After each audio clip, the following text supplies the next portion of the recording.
Have you ever warned someone you loved about a decision you knew was going to ruin them, only to be ignored because you were too young or inexperienced? Back in 2022, my mother co-signed a loan for my uncle to buy a brand new truck, and I knew, right away, that it was a disaster waiting to happen. But she didn't listen. Now, years later, the consequences are crushing. And I'm forced to face a painful truth. You can't save people who don't want to be saved. Have you ever warned someone you loved about a decision you knew was going to ruin them, only to be ignored because you were too young or inexperienced? Back in 2022, my mother co-signed a loan for my uncle to buy a brand new truck, and I knew, right away, that it was a disaster waiting to happen. But she didn't listen. Now, years later, the consequences are crushing. And I'm forced to face a painful truth. You can't save people who don't want to be saved. The first thing I want to make clear is that family dynamics are never simple. They are messy, complicated, and often illogical. Growing up, I learned that lesson over and over again, sometimes painfully, sometimes in ways that made me question not just my judgment, but my very understanding of the people closest to me. My mother, at 50, was a woman of strong convictions. She had always been the final word in our household, the one whose opinions carried weight simply because she decided they did. My father, in contrast, was cautious. He had a mind that considered risk and consequence before action, a thoughtful man who tried to guide the family toward practical decisions. But when push came to shove, he would often step aside and let my mother make her choice. And then there was my uncle, my mother's younger brother, 36 years old at the time. Outwardly, he carried himself with confidence, a swagger that suggested competence. He was in construction, he said, and he had visions of running a business as a subcontractor. In reality, as I would later learn, his skills lay more in talking a good game than in actually managing a business.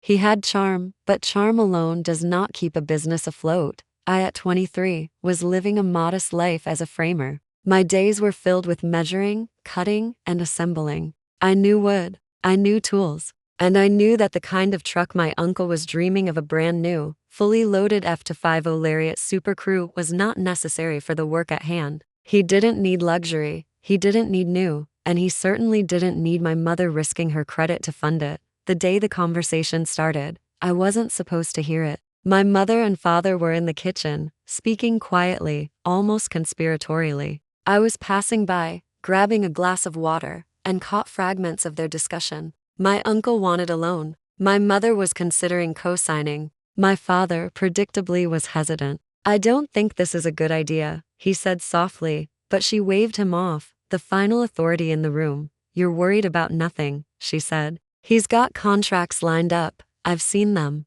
He knows what he's doing." I could not stay silent. "Mom," I interjected, trying to keep my voice calm but firm, "there's a reason banks are hesitant to lend him money. His credit is questionable, and this is a huge risk for you. You don't need to jeopardize your own credit for him." Her eyes narrowed. "You don't understand," she said, her voice rising. "He works in construction. He knows exactly the kind of truck he needs. And you," she paused, her tone sharp, "you're just a kid with no life experience. Let me handle this." That was the moment I realized I was powerless. No matter how much sense I made, no matter how much evidence I provided, it didn't matter. She had made up her mind, and my words were meaningless, and so, the die was cast. The loan was signed, the truck was purchased, and I reluctantly was thrust into a role I didn't want, a bystander watching a disaster in slow motion. The days that followed were a mixture of disbelief and quiet observation. I helped on his job sites occasionally, fixing trucks, moving materials, seeing firsthand how unnecessary this new F250 really was. All the materials went through other trucks or the general contractor's fleet. My uncle didn't need it, but he wanted it, and my mother had given it to him. I watched, quietly, as months passed and nothing changed. No new contracts came in. Bills went unpaid. Money vanished in ways that were both careless and infuriating. And all the while, my mother remained unaware or unwilling to acknowledge the gravity of the situation she had created. Little did I know, this was only the beginning. After that day in the kitchen, I tried to push the conversation out of my mind, but it lingered, gnawing at the back of my thoughts like a splinter you can't remove. I went about my work, framing houses, measuring twice and cutting once, my hands rough from days of labor, but my mind restless. Every time I saw my uncle, I couldn't help but notice the way he walked onto the job site with that exaggerated confidence, a swagger that said he was in control. And every time he opened his mouth, my stomach sank a little further. He claimed he had contracts lined up, big projects that would justify the cost of his brand new F-50, but in reality, the work rarely materialized. I would see him staring at his phone, scrolling through social media, sometimes chuckling at some post or another, while the crews waited for instructions. Materials sat idle, trucks sat idle, and deadlines loomed silently in the background. Every time I pointed out a more practical solution, a used truck, a smaller vehicle, a temporary fix, he waved me off like I was speaking a foreign language. And my mother?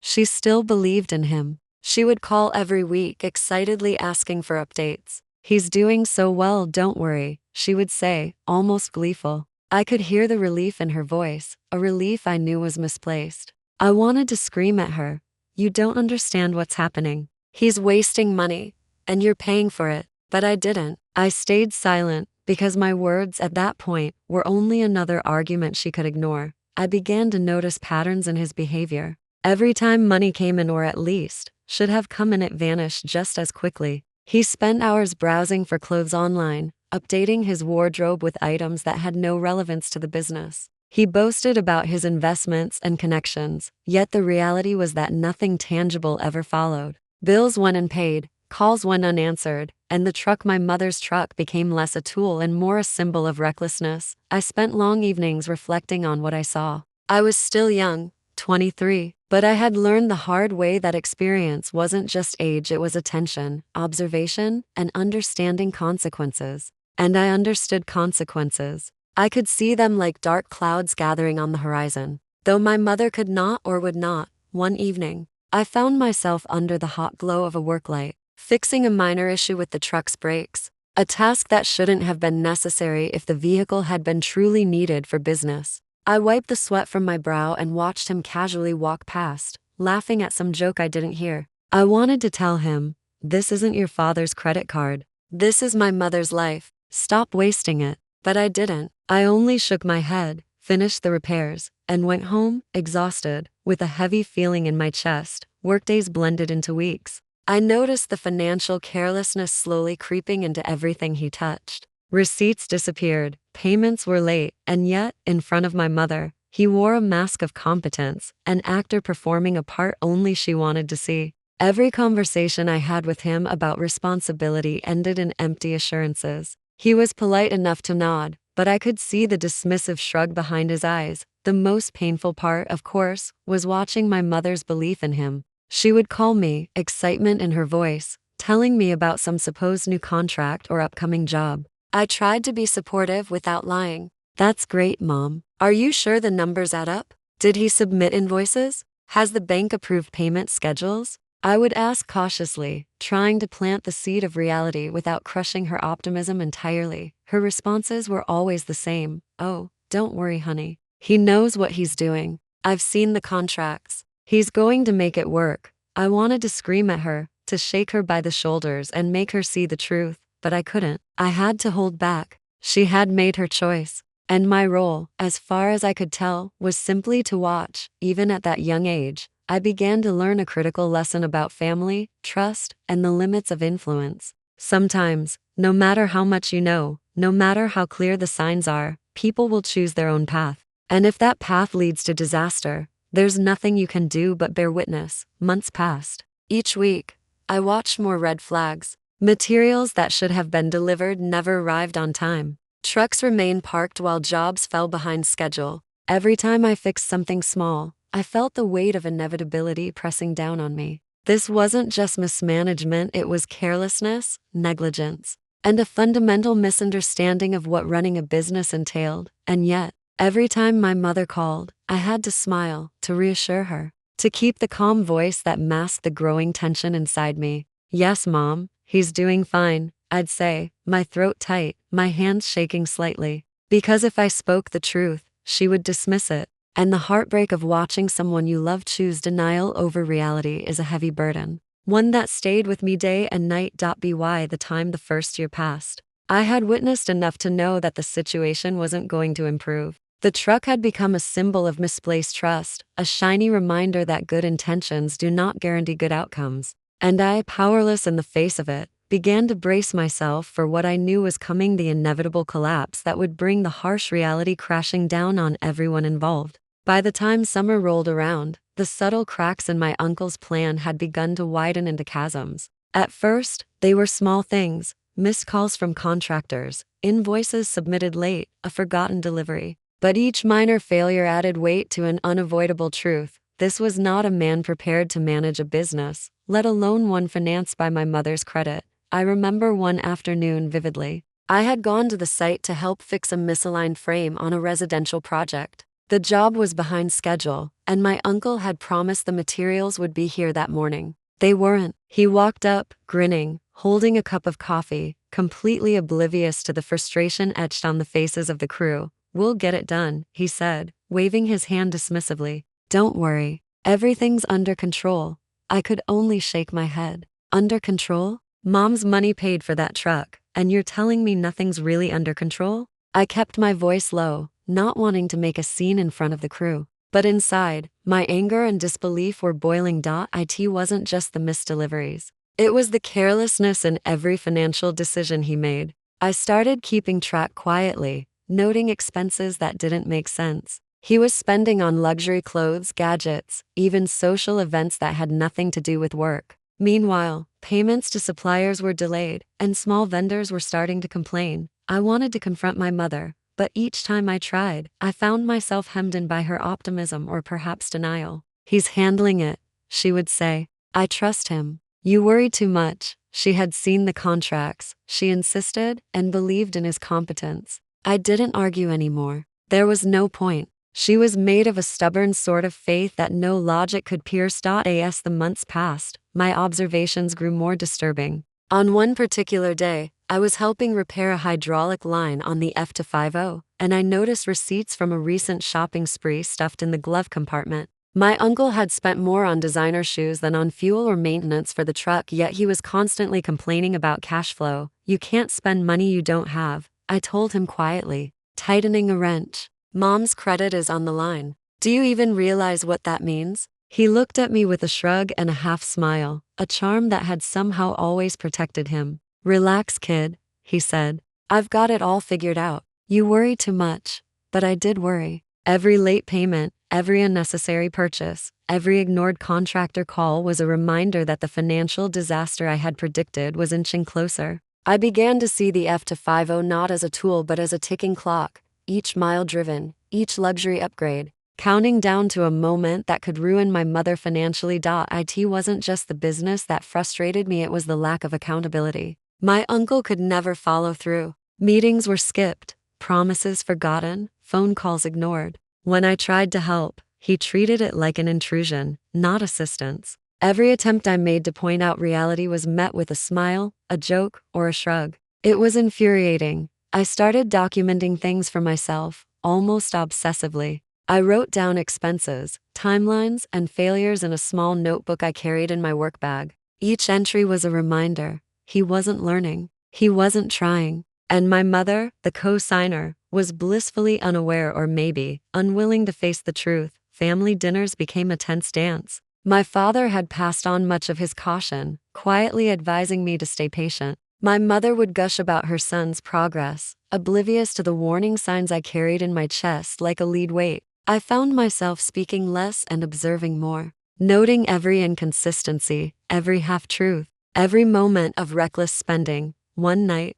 as I lay in bed after a long day at the shop, I remembered a conversation from years earlier. My mother had once told me, "Sometimes, you have to let people make their own mistakes." At the time, it sounded wise. Now, it felt like a prelude to disaster. She had let him make the biggest mistake of his life, with her credit hanging in the balance. And I could do nothing but wait and watch. The tension in our home became palpable. Small arguments erupted over finances, over responsibilities, over trust. My uncle remained oblivious, my mother remained hopeful, and I remained frustrated, silently chronicling every misstep. I could feel the storm approaching, a storm fueled by pride, naivety, and a lack of foresight, and yet, there was a part of me that understood. Family is complicated. Love can blind us. Trust can be a dangerous thing when placed in the wrong hands. I knew that when the collapse finally came, there would be no one to blame but the people making the choices, and those choices were already being made. I couldn't intervene without her consent, and she would not give it. I couldn't change him, and he would not change. All I could do was continue to work, continue to observe, and continue to hope quietly, painfully, that somehow, someway, the consequences wouldn't be catastrophic. By the time autumn rolled around, the situation had progressed from worrisome to alarming. The small red flags I had been observing for months had become glaring warnings, impossible to ignore. Invoices were piling up, contractors were calling repeatedly, and the truck, the brand new, shiny F-50 Lariat Super Crew, sat in the driveway more often than it was on a job site. I remember walking up to it one chilly morning, dew covering the windshield, and feeling a surge of frustration so sharp it nearly made me stumble backward. That truck had become more than a vehicle. It was a monument to poor judgment, a shiny reminder that my mother's trust had been misplaced and that my warnings had been ignored. Every scratch, every smudge, every unpaid maintenance notice felt like a strike against her financial security. At the site, the chaos continued. My uncle still operated with that easy charm, grinning while ignoring deadlines, brushing off unpaid invoices as minor hiccups, and spending hours at coffee shops or browsing online instead of managing the business. I watched him, notebook in hand, logging every mispayment, every unnecessary expense, and every delay. The pattern was undeniable, and my stomach sank with each entry. I tried once again to bring my mother into the reality of it. "Mom," I said cautiously one afternoon, over the phone, "he hasn't paid the supplier yet, and the new contract he promised hasn't even been signed. This could affect your credit." "Oh, don't worry," she replied, her voice light and almost dismissive. "He knows what he's doing. I've seen his contracts. Everything is fine." Everything was far from fine. The truck, which had been heralded as the key to success, was barely being used for work. Instead, it was parked, polished, and treated as though mere possession could somehow replace planning, discipline, and financial responsibility. My uncle's spending habits, once small and discreet, had grown bolder, more reckless. Designer clothes, expensive gadgets, online subscriptions, and spontaneous trips, all of it charged to funds that should have been devoted to the business. Watching him operate this way was infuriating. But what truly terrified me was my mother's unwavering belief in him. She saw only the version of him she wanted to see: competent, confident, successful. My warnings, my observations, my evidence, all of it faded into background noise, dismissed because I was too young or inexperienced. One night, I sat in my small apartment, surrounded by tools and blueprints, and calculated the numbers quietly for myself. I wrote out the loan, the interest, the mispayments, and the potential costs of repossession. Each calculation made my chest tighten. The disaster I had anticipated was no longer hypothetical. It was inevitable. I began to notice the subtle cracks spreading into other areas of our family life. Conversations became strained. My father, still cautious, had begun to speak less, perhaps resigned to letting my mother continue her path. Arguments flared quietly at family dinners, each one a microcosm of the larger tension. My uncle remained blissfully unaware, still performing his charming act, while my mother clung to hope like a lifeline. At the job site, my frustrations boiled over one afternoon. I found a stack of unpaid invoices hidden under a pile of plywood. I confronted him quietly, hoping for some acknowledgement of responsibility. "Why are these unpaid?" I asked, handing him the papers. "Mom co-signed for that loan. This isn't just your money." He leaned back against the truck, smiling lazily. "Relax, kid. We'll figure it out. Nothing to worry about." I wanted to scream, to shake him, to make him understand that relax was no longer an option. But I didn't. I tightened my jaw, handed him back the papers, and went to work silently. The notebook in my bag weighed heavily, filled with documentation of every misstep, every error, every tiny disaster in the making. The F-50, parked in the driveway under the fading autumn sun, seemed almost mocking. A beautiful, expensive shell, hiding the chaos beneath. I thought about my mother, her good credit, her hard-earned stability, and how she was blindly placing her trust in someone utterly unprepared to manage it. The thought made my stomach churn. By the end of the year, it was impossible to ignore. The cracks were no longer cracks.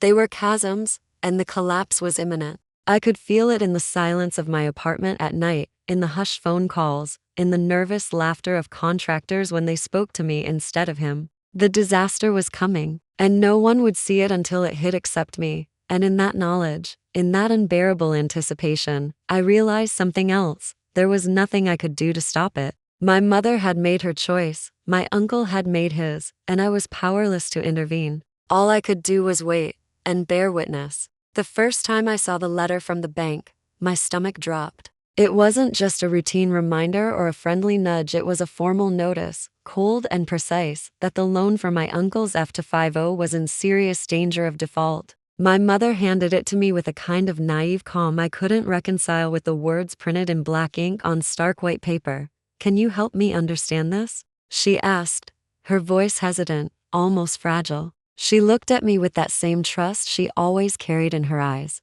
the kind that had led her to co-sign the loan in the first place. I took the letter, my hands tightening around the edges as I read through the details: missed payments, accumulating interest, the looming threat of repossession. It was worse than I had imagined, and I had imagined a lot. "Mom," I said carefully, trying to keep my voice calm, "this isn't minor. If the bank repossesses the truck, it could seriously impact your credit, maybe even your financial stability. This isn't just about him anymore." She shook her head gently, a small, almost imperceptible gesture of denial. "It'll be fine. He's just behind, that's all. He'll catch up." I felt a pang of frustration, mixed with a heavy dose of despair. "Mom, I warned you. I tried to tell you years ago. This isn't catching up, it's a pattern. He doesn't manage money. He doesn't manage contracts. And now it's your credit on the line." Her eyes softened, and she sighed. "I know you think you're right, but you're young.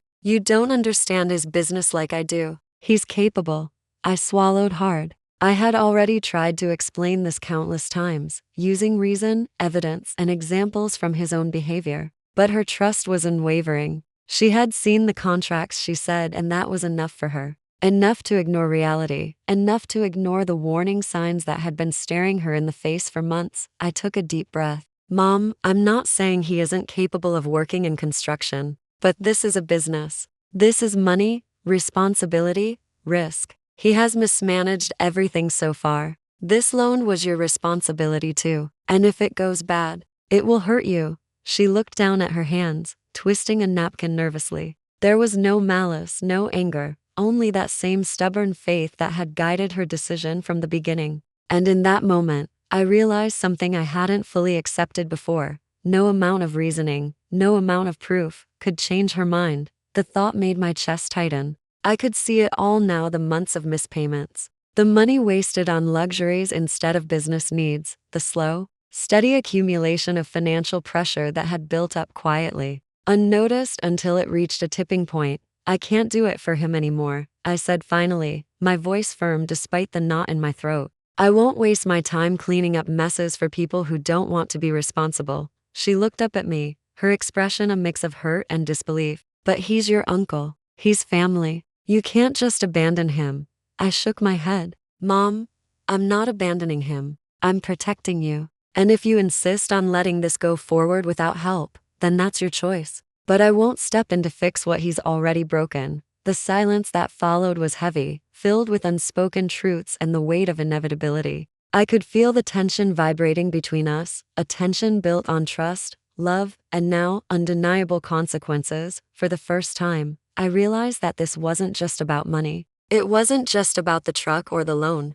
It was about patterns of behavior, about how we choose to protect or fail to protect the people we love. And in this quiet moment, I understood the bitter truth. Sometimes love alone isn't enough to prevent disaster. I left her house that evening with a sense of heaviness I hadn't known before. The wind was cold as I walked to my car, carrying the letter in my bag like a ticking time bomb. I knew the storm had already started, and there was nothing I could do to stop it. Not now. Not ever. The bank had sent its warning, and the first domino had fallen. The next week brought a new level of urgency. Another letter arrived from the bank, this time marked with bold red letters, "Final notice." My stomach sank the moment I saw it. It wasn't just a warning anymore. It was a countdown. If the loan wasn't brought current immediately, the truck, the one my mother had co-signed for, would be repossessed. I held the envelope in my hands, feeling the weight of it. My mother glanced over my shoulder, her expression faltering for the first time. I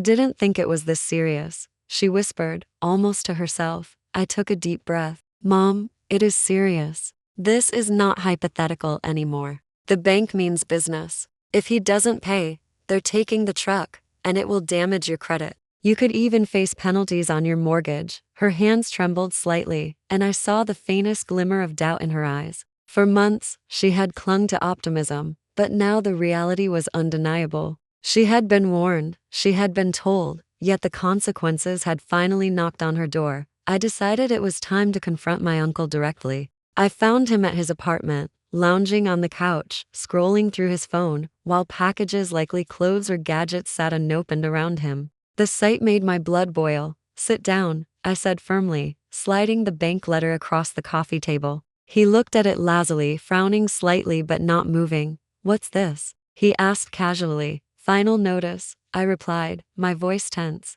The bank. If these payments aren't made, your truck gets repossessed. And mom's credit is on the line. Do you understand what this means? He laughed lightly, shaking his head. Relax, we'll figure it out. It's fine. You worry too much. I felt my patience snap. Do you even hear yourself? You've spent months ignoring invoices, buying things you don't need, and now the consequences are hitting. Mom trusted you, and you've done nothing. His charm, his smug smile vanished for the first time. He leaned back, defensive now. I've got contracts coming. Things are going to turn around. Just wait.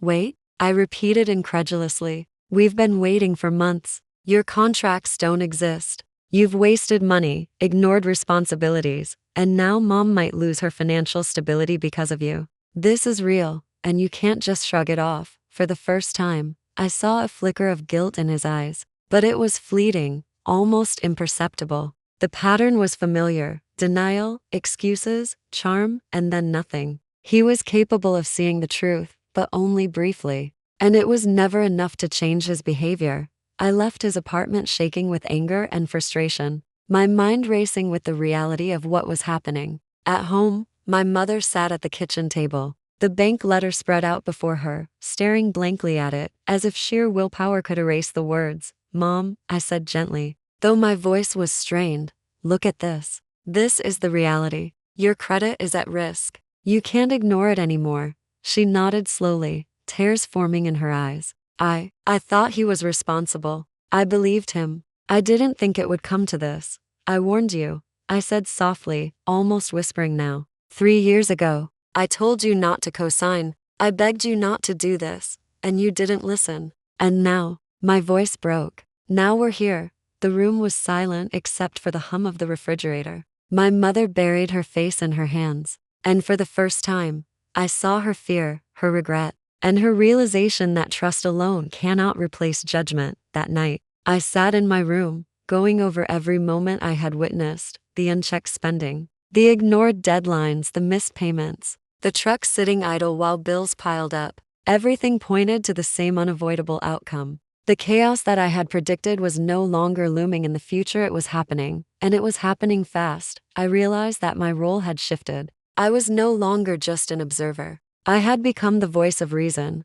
the only one willing to confront the reality, even if it was painful for everyone involved. I knew what had to be said, what had to be done, but I also knew that no one might listen. Family, I learned, has a cruel way of complicating logic. Love can blind people, and loyalty can prevent them from seeing the truth. My mother's love for my uncle had kept her from acknowledging the risks, and my uncle's charm had kept him from facing responsibility. And I was trapped between them, burdened with the knowledge of what was coming, and powerless to change it completely. The next morning, I made a decision. I would speak to my mother and my uncle together, lay out every fact, every risk, every potential consequence in clear, undeniable terms. It was going to be uncomfortable. It was going to be painful, but it was the only chance we had to face the situation before it spiraled completely out of control. And deep down, I knew that even with all the evidence, even with the undeniable truth, some people simply refused to see what's right in front of them.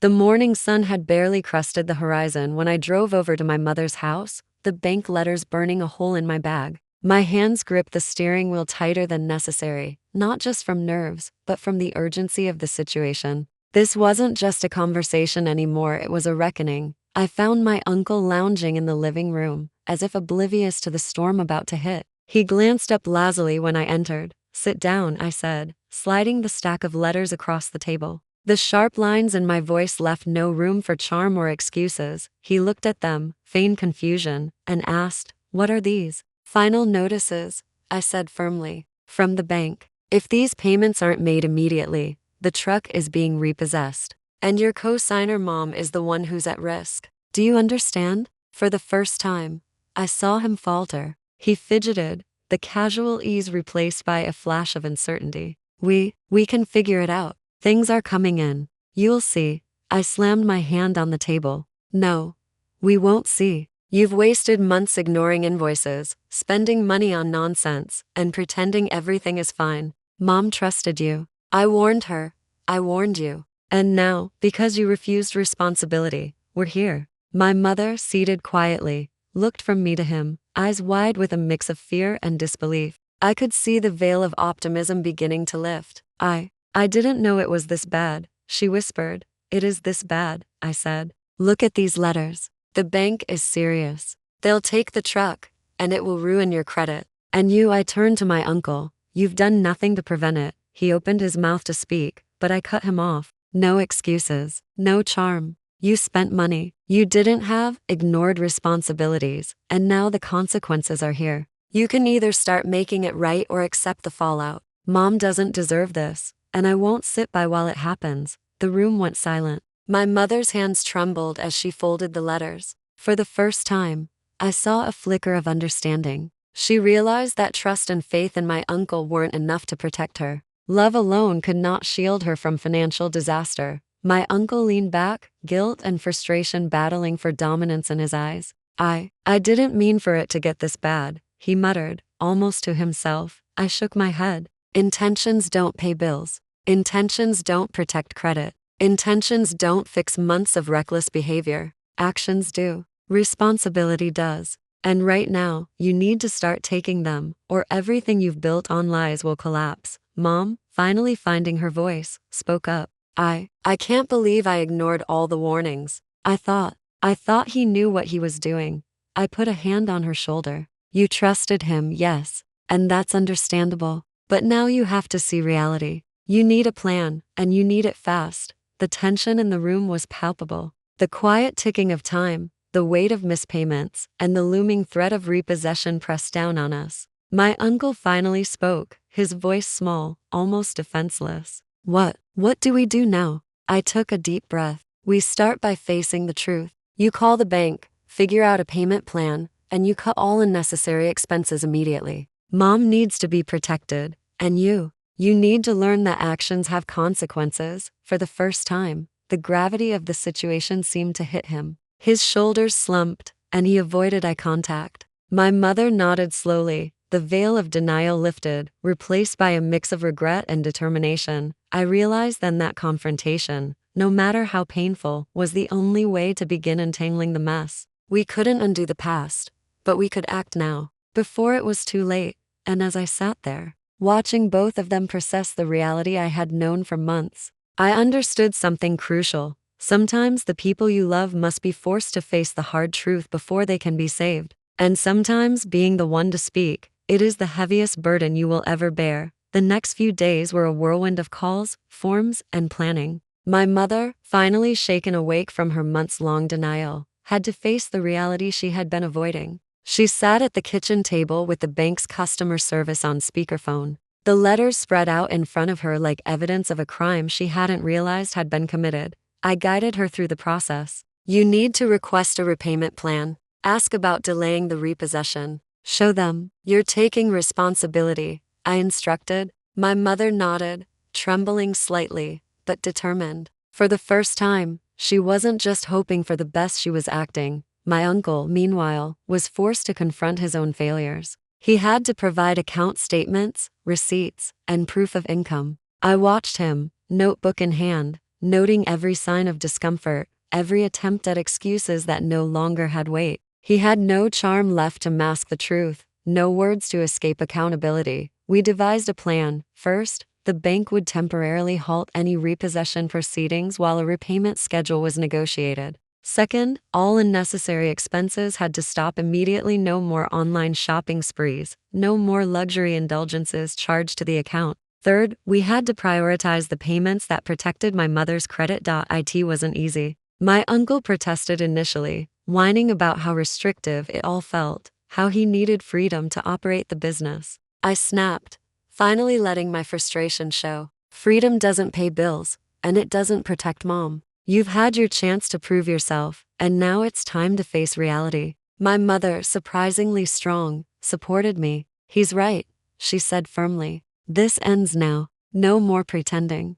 No more ignoring the facts. Over the next few weeks, I became the de facto financial manager of the situation. I monitored payments, double-checked invoices, and made sure the bank saw our good faith efforts. Every call I made, every form I submitted, felt like walking a tightrope. One mistake, one mispayment, and the consequences would be irreversible. Gradually, we began to regain control. The truck remained in our possession, and the bank agreed to a manageable repayment plan. My mother's credit, while still at risk, was no longer in immediate danger. My uncle, stripped of his charm and faced with the tangible results of his negligence, began to understand, at least in part, the damage his carelessness had caused, but the lessons run deeper than finance. My mother had learned painfully that love and trust, while invaluable, are not substitutes for judgment and caution. Blind faith, even in family, could bring ruin. And I, though exhausted and frustrated, understood that sometimes protecting someone you love meant forcing them to confront harsh truths.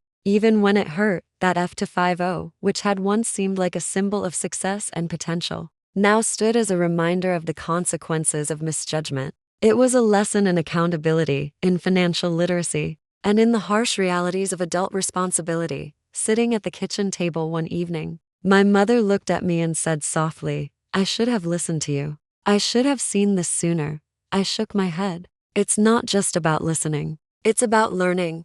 And now we're learning together. Mistakes were made, but we're still here. That's what matters. And in that moment, I realized that the storm had passed, at least for now. The damage had been limited, the immediate crisis resolved, but the lessons, the cautionary tales would stay with us forever.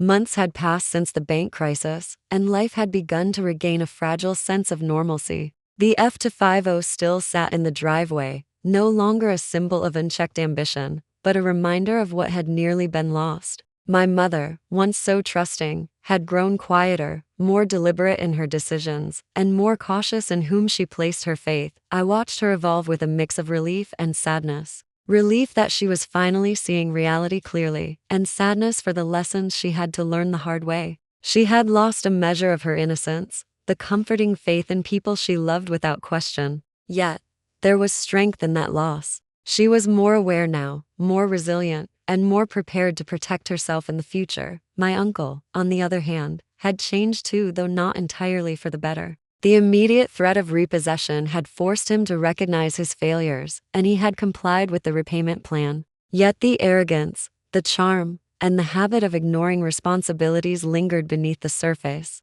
I knew that while the crisis had been a wake-up call, old patterns die slowly. For me, the experience was transformative in ways I hadn't anticipated. I had always been the child in the family, the one whose advice could be dismissed with a shrug or a "you don't know yet." Now, I had been forced into a position of authority, of responsibility, guiding my family through a crisis that could have destroyed everything. I realized, sitting at my workbench one evening, that family dynamics are never simple. Love can blind, trust can be misplaced, and the bonds that hold us together are often tested in ways that expose weakness and strength alike. I had learned that protecting those you love doesn't always mean obeying them or agreeing with them. Sometimes it means standing firm, speaking the truth, and confronting uncomfortable realities even when it hurts. My relationship with my mother had changed subtly but profoundly. There was now a new layer of mutual respect, a recognition that I had acted not out of defiance, but out of care and foresight.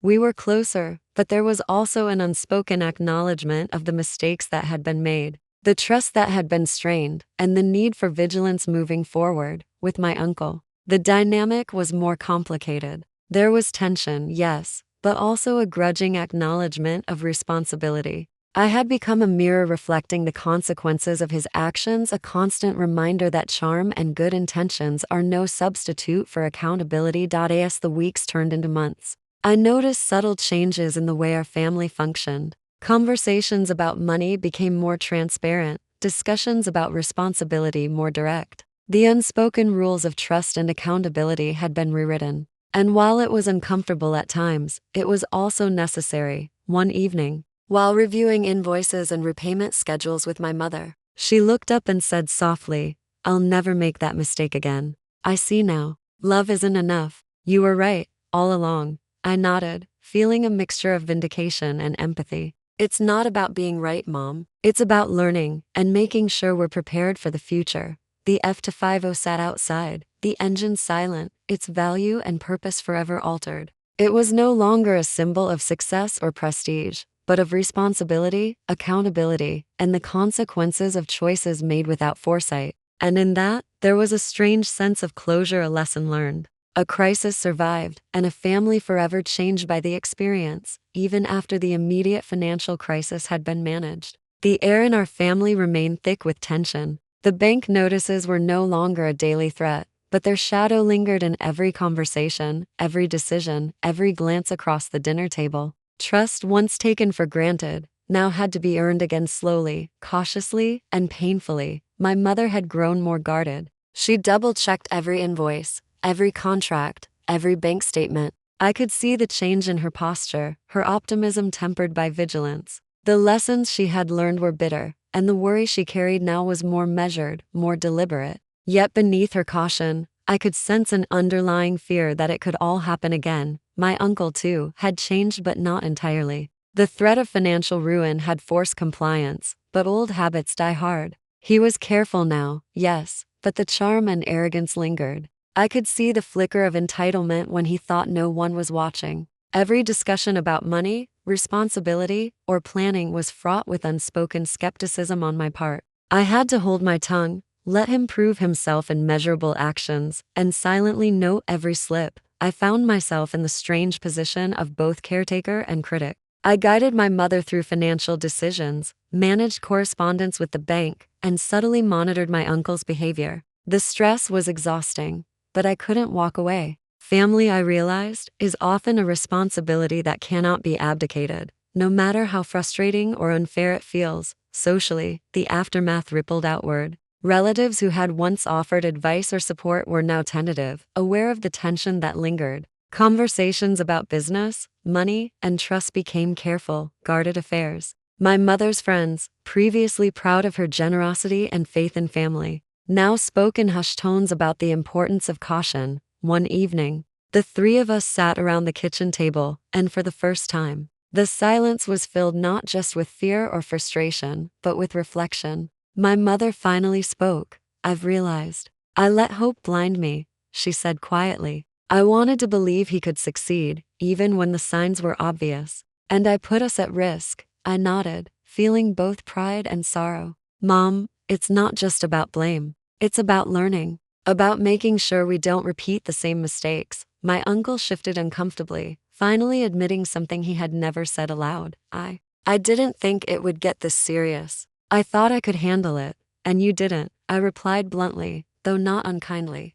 "But now you have a chance to show you can." Actions speak louder than words. It was a delicate balance, holding them accountable while repairing trust. The dynamics had shifted irreversibly. My mother was wiser, more cautious. My uncle was aware of the limits of his charm and the consequences of his negligence. And I, though exhausted, had grown into a position of authority and responsibility I hadn't anticipated at such a young age. In the quiet moments, I reflected on how fragile trust is, and how quickly a single decision can ripple through a family, altering relationships and dynamics forever. I also understood that forgiveness doesn't erase mistakes. It simply allows people to move forward with awareness. The F-50 remained parked outside, a monument not to success, but to lessons learned. Every glance at it reminded us of what had been nearly lost, and the care required to prevent future disasters. And so life continued. Not perfectly, but more cautiously, more deliberately. and with a deeper understanding of responsibility, accountability, and the real meaning of family. Time had a strange way of softening the sharp edges of that crisis, though it never erased the memory of what had almost been lost. Slowly, cautiously, our family began to rebuild, not everything, not perfectly, but with an awareness that had been previously absent. My mother, once so trusting that she had co-signed a loan with little hesitation, had become measured and deliberate.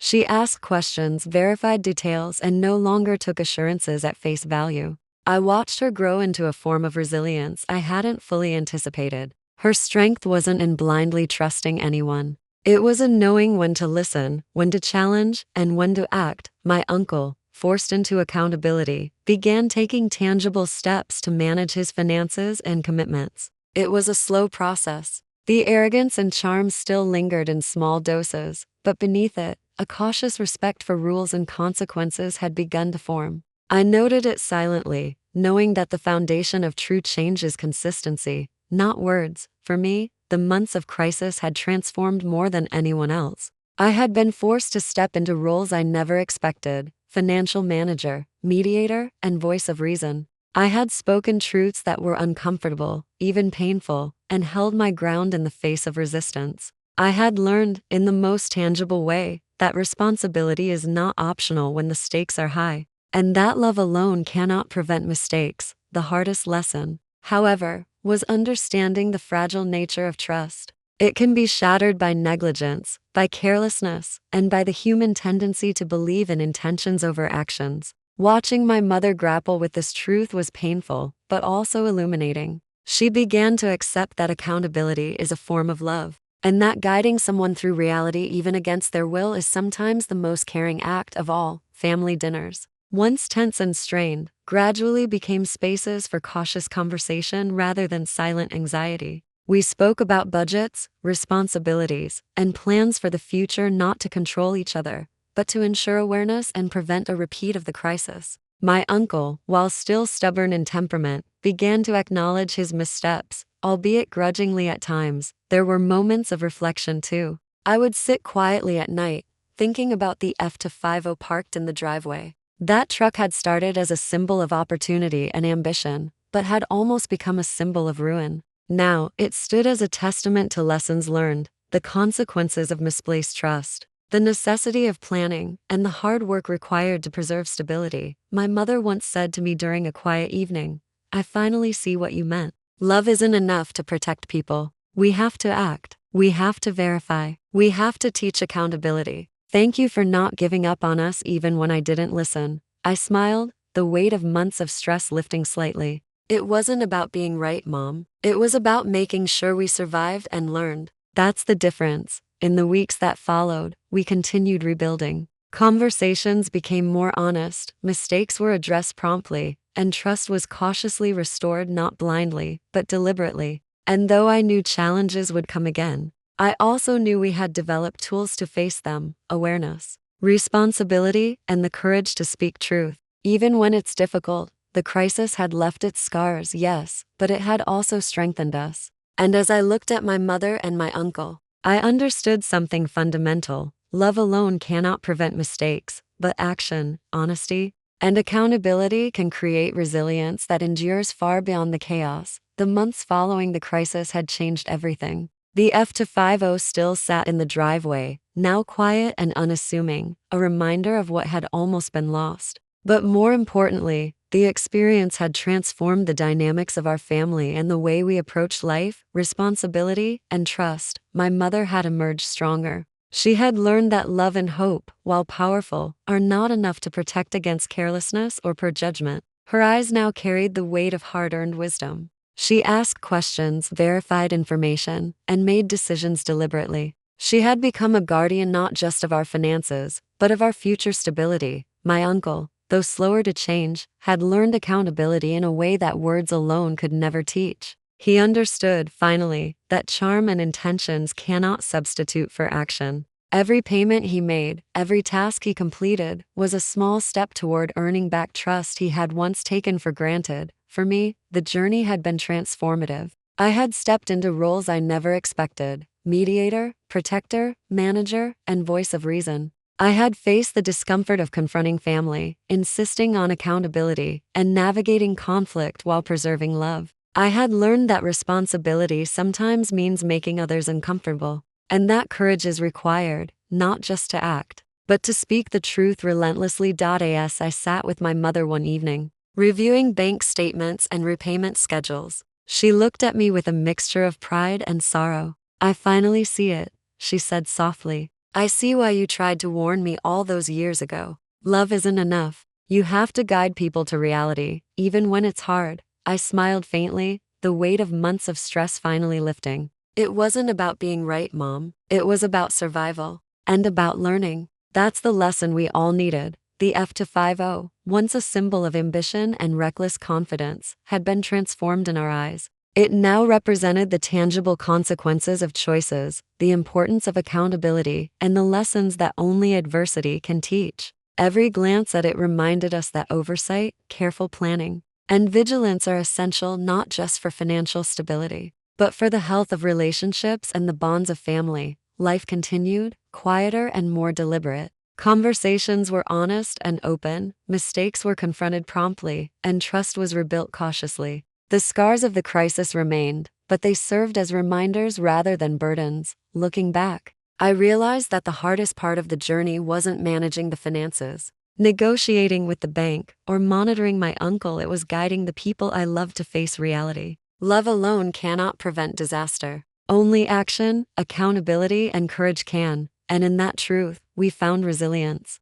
A family once threatened by carelessness and blind trust had learned the hard lessons of responsibility. We had survived, grown stronger, and emerged more aware of the fragile, delicate balance that keeps a family together. Sometimes, I think about the F-50, parked quietly under the evening sky. It reminds me that mistakes are unavoidable, but lessons are invaluable. And that love, when paired with responsibility, can survive even the most threatening storms.